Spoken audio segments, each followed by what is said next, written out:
Welcome to Linda's TV show, the home of news. Your first time of stopping by or coming across my YouTube channel, you are highly welcome. Please, I beg you for a favor, smash on that red button that says subscribe. Beside that red button is a notification bell. The essence of that bell is for you to be updated or informed each time or day I upload a new video. My returning subscribers, those who keep on watching my videos each time I upload, I appreciate your presence. I appreciate your comments in all my videos, both negative and positive ones. Well, the House of Lords going to be mayor as they call them. Back to your answer after making this correction. I have a focus in life. 2, I am not driven by what is easy to achieve. Everybody will tell me that, look, if you want to be the governor, you are like the next governor of Kaduna State. Just go there, and they don't even have a candidate or anyone like you. Well, and I said with due respect, my own focus of coming into politics, which I remain by, it doesn't matter if I'm not in power. Okay. My focus are on national issues. Governors are local government. Governors are local champions. I don't wish to be that. And I'm not really looking for money. And it's not that I have enough. I don't have. But I'm not driven by love for money or making appointments or all those things that have to do with being a governor. But mark my word, Almighty Allah gives power to who He wills. So I am too small to say that. I am but nothing but His servant, His slave. If He wishes, then so be it, and I will gladly do. But humanly speaking now, okay, I would rather not go to contest governorship because it is not my focus. I have been in the Senate before. I am practicing what I call proper politics in an ideal democracy. Even we not be in it for now. Why do I, and what are those my focus, points of focus? Initially, since 2000, 2002, when I was warming up to join party politics, it was about the economy. Okay. And the economy are talking of beyond a state. And then, yeah. Along the way, when I lost out of the House of Reps, I quickly deployed my time and resources into education. So now, economy first, education. These are all national issues. They are not confined to a state. As time moved on from 2007, as you know, security situation worsened in Nigeria. So security became the dominant issue in my politics, followed by economy, and then followed by education. Now, the brief of a state governor, constitutionally, if you see, you will break it down into providing roads, maintaining or constructing new schools, hospitals, and if you. That's about it. I'm about exchange rates, value of the naira. I'm about interest rates.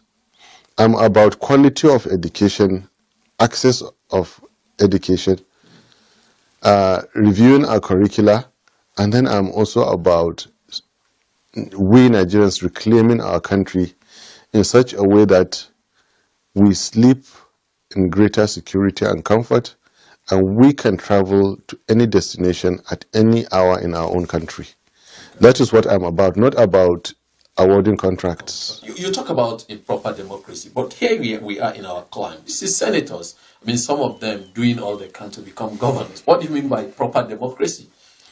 Well, democracies that have gained a foothold, democracies where issues are far superior to sentiments, democracies where the electorate are enlightened to the point of serving their own interests. That is what I call a proper democracy.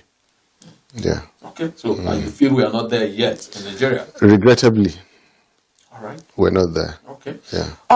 You were one of those. I mean, even in House of Reps, your issue of fighting corruption was one issue something you are passionate about. Here we are with the president talking about fighting corruption. Do you think this administration has done so much in fighting corruption? As a matter of fact, and with due respect, President Muhammadu Buhari has never fought corruption. Why do you think so? Good question. Brilliant question. You start fighting corruption logically from your own government, not from the past government. And here is the logic. If you are out of office or out of power, there is no money at your disposal to corrupt away. Even if you left office yesterday, there is no money for you to corrupt. Even if you came to power today, there is money for you to corrupt away. Okay. So focus should turn onto your own government. When Buhari came in 1984, it was about fighting Shagari's government, only to come and find out that President Shagari was a complete saint. Complete saint. Even the house that he lives in now was donated to him. Built by, and he did nothing about checking his own then military government. Now, built up all the way to 2015.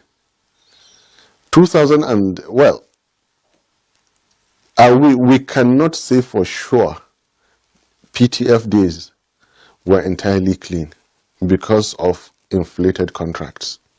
Inflated contracts are responsible for anything between 55 to 65% of the quantum of corruption in Nigeria.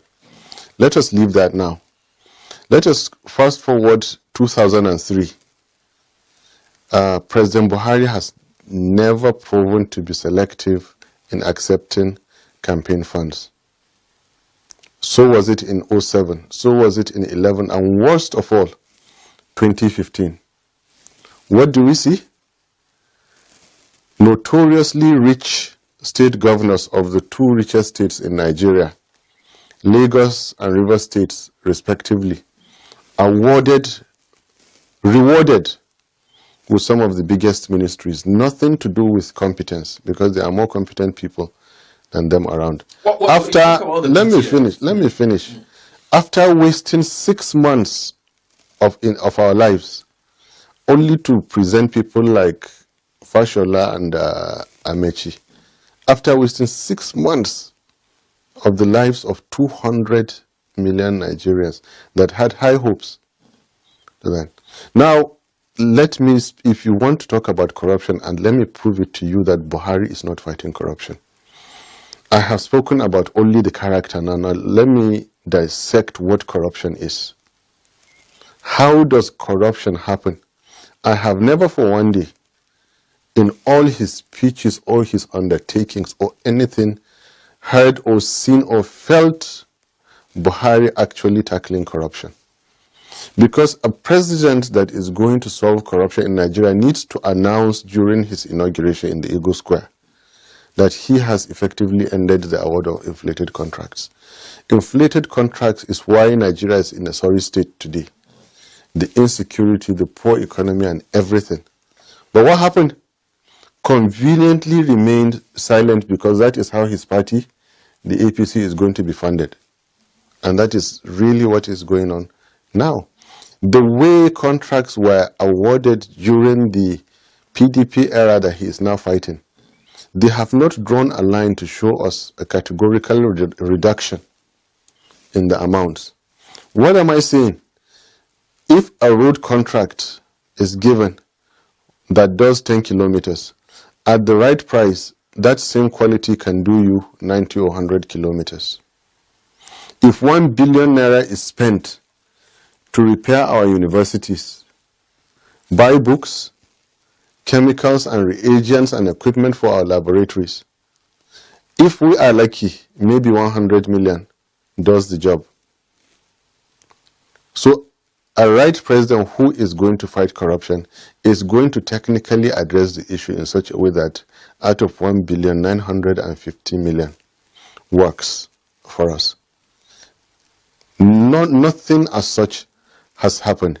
So inflated government contracts have turned out to be like a tapeworm in the intestines of Nigeria as a nation that eats the better part of our nourishment, all our budget, everything. And that is why we are weak in fighting insurgency, we are weak in fighting crime, education has fallen, healthcare fallen, every aspect of our life has been destroyed by inflated contracts that Buhari's government has done practically nothing about. The second, let me finish. The second aspect of corruption, again, is unremitted, unreported revenues. What did we see? Buhari rewarded one section of the country that now played a role in his emergence. Finance to that area, FRS to that area, so that they now recoup, or they are now well compensated for the role they played in his emergence. Well, they were not competent to hold those positions. If they were competent, Nigeria should have been earning better revenues. Okay, are we not earning better revenues now? I don't think so, because the way it is happening, questionable consultants from one section of the country have been engaged, and they are killing businesses in the way they are extorting money from businesses. You see, it's like tax is like milking a cow. The cow has to be healthy, and they think only thriving businesses are supposed to be taxed. They can formalize other forms of businesses in such a way that smaller taxes can now be collected. Unreported, unremitted revenues. Extortion is number 3.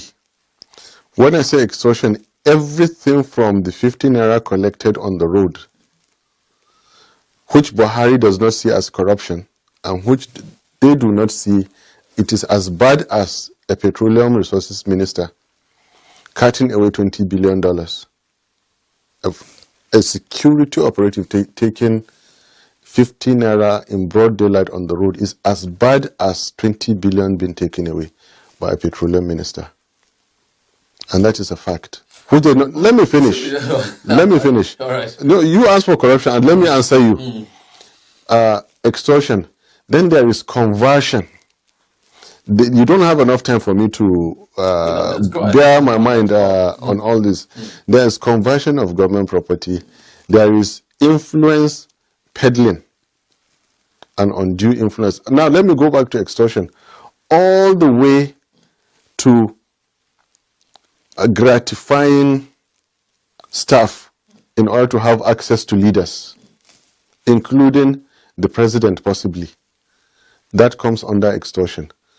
Conversion, which includes actual stealing of cash, misuse of security vote, is corruption. Buhari has not addressed this. There is no fundamental difference between what is going on now and then. And 7th point is mismanagement, frivolities, miscellaneous in the budget, miscellaneous of miscellaneous, contingency of contingency, contingency of miscellaneous, and miscellaneous of contingency. Well, let's leave it. I mean, they are not here to defend us. But this is the reason you sponsored the bill to stop contract inflation as a senator. Absolutely. No, it was in the House of Reps. In the House of Reps. In 2004. Yes. Yep. And people said that led to what we have now as due process. Are you saying that due process is not actually due process? No. Actually, my bill was, the due process bill was at variance with my own bill. Okay. That has to do with the inflation of exactly. Due process is strictly after going through the motions. Okay. Bidding, technical, financial, and all the bureaucracy that added a whole new layer of cost.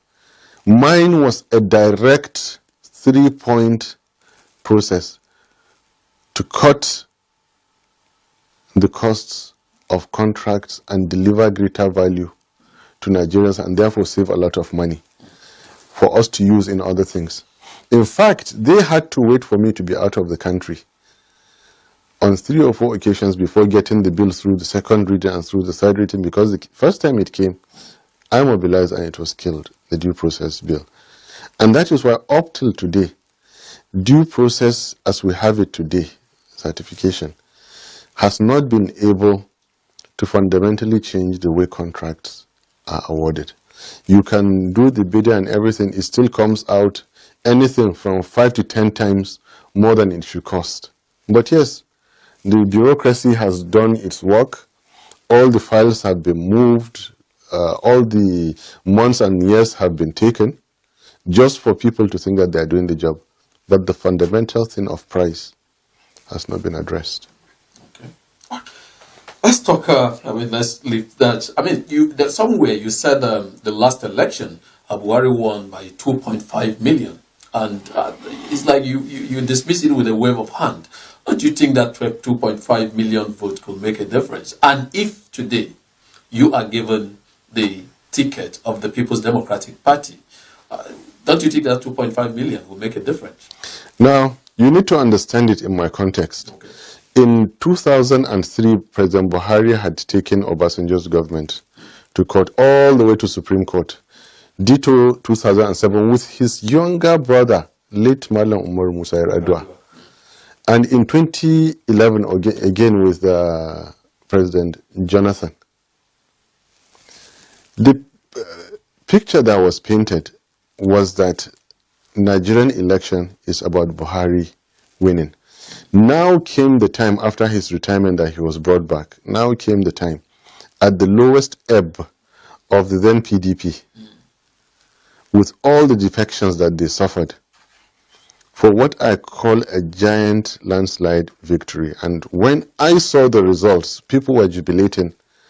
I sat quietly and somebody asked me, why are you not jubilating? The first thing I said, so Buhari did not win 2003. They said, is that what's worrying? I said, yes. Because I believed in him. I thought he won. He didn't win. Only for me to go back and be reminded that he could not even go into the Southwest in 2003 to campaign. Not even the South and South. So how can you win Nigerian presidency with Kanu and Katsina State? 2007, that somebody from the Northwest was presented and he converted most of the Northwest into PDP. How could he have won? Again, without going to the Southwest and Southeast and South to campaign. The same thing in 2011, including the, as much as we want to hide it, the call to arms, the instigation, that was quite unfortunate and rather unbefitting of a former leader, calling people to arms. Never did that. Well, on a separate count, it will be proven, because right now I believe there are cases, if you check online, there are cases that are about to or that have reached international tribunals about, because in my state, in Kaduna, there was genocide during the 2011 elections. Houses were burnt. Houses of leaders. Election crisis. No. It was the election crisis itself. All right. So let's That is why no leader, especially if you have the kind of following that Buhari has, you need to really, really watch what you see. Because if you ask people to come out and fight, they're likely to fight. All right. Let's leave it at that. Yeah, it's better leave it. I don't want to talk about it. Let's leave it at that. At this point, let's take a quick break. When we come back, we'll go to the second half of the discourse. And eventually, well, we may open the line for you to be part of the program if time permits. But as it is, I very much doubt that. But remain with us. Liberty TV, liberty. Liberty TV, Liberty, a station with a vision to build all nations. So interesting, educating, so keep on watching. A voice for all, a vision for all, keep on watching. Liberty TV. Yes, Liberty TV is now in Abuja. We started somewhere and we are going everywhere. Liberty TV is best in news, sports, entertainment, politics, interesting programs and lots more. Live in Abuja. You can now advertise on Liberty TV here in Abuja. For more enquiries, visit our office at number 12 Benghazi Street, Usezum 4, Abuja, or call the following numbers 070-337-56132 or 080-271-00933. You can also log on to www.libertytvradio.com. Liberty TV, a station with a vision to build all nations. Your satisfaction is our obligation. Liberty TV, voice for all, vision for all. A station with a vision to build all nations. So interesting, educating, so keep on watching. A voice for all, a vision for all, keep on watching. Liberty TV. Thank you for being there. The program is Guest of the Week, and our guest today is no less a personality than Dr. Yusuf Adeti Baba Ahmed, the Pro-Chancellor and founder of Bayes University, one of the leading universities based here in the Federal Capital Territory. And when I say doctor, I don't mean an honorary doctor. He is an economist. He got his doctorate, PhD, from the University of Westminster in the United Kingdom. Before that, he worked with the Nigerian Security and Printing, Security Printing and Minting in Lagos. He was in House of Reps in 2003, later a senator, and one of those who actually fought the third time. But before we go into third time, Doctor, let's come back. You were with Buhari on AMPP. You went to House of Reps on AMPP while Buhari was there. Yes. You went to the Senate on another different CPC. The same time. The president. People will ask, what point did you people part ways? Now, I never was following Buhari. Okay. As you can see now, I have left the ruling party and joined the leading opposition party. People's Democratic Party. Yes, the leading, irrespective of the name. In 2002, I had the option of joining PDP, but I decided to join what I describe is a description, the leading opposition party now. Once I am not impressed with the performance of the ruling party, my natural tendency is to join the leading opposition party, and that is the principle. In 2002, when I joined, it was AMPP was the leading opposition political party. Yeah. The same argument carried all the way to CPC. To CPC. Okay. And in 2015, when the alliance was made, it is by default that I joined APC. Okay. I had wanted to be an active member and even contest elections until I saw that APC was about the cash players. I have never done politics of money because I don't have it, and I don't go in there to make it. When I saw that it was a dangerous game of cash, I decided to stay back, do just the needful to bring about the change, but not to contest. Okay. Yeah. So at what point, it should not be personalized between I and Buhari, because Buhari is a presidential candidate in his own right. I was a reps and Senate candidate at my own time. 2015, wanted to go for governorship, decided not to. And then I have my own independent thinking from Buhari. And I invite everybody to go out and see. I am probably, from our side, the only member and senator who has never, ever had a poster with Buhari. Okay. And this was by design. Any political party because of No. I don't have what they call political godfather. I have been my own person, and that is why when I felt I should leave, I left. When I felt APC has done enough damage to Nigeria that it is a shame to belong to that political party, to stand to respect. But let me say it. For what it is worth, I have respect for Buhari as an individual. As a leader, he has failed. As a politician, he has added no value to Nigeria. Not even with what we've seen in the Northeast, the reversal of the insurgency. Do you know how to read insurgency? Okay. No. If you want to critically, if you want to honestly analyze the situation,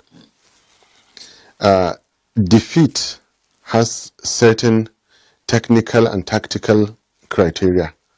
Number one, if you claim to hold the land or hold back the land, where was the enemy or where is the enemy now at large?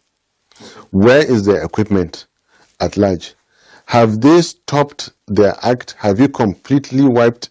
They have not. Have you returned the indigents to their place and has life returned to normal? You have not. Let me compare and contrast that to Biafran war. This was categorical. They came back, submitted themselves in an atmosphere of friendliness. They were embraced, and it was stated, no victor, no vanquished. Immediately after that, not a single shot was fired.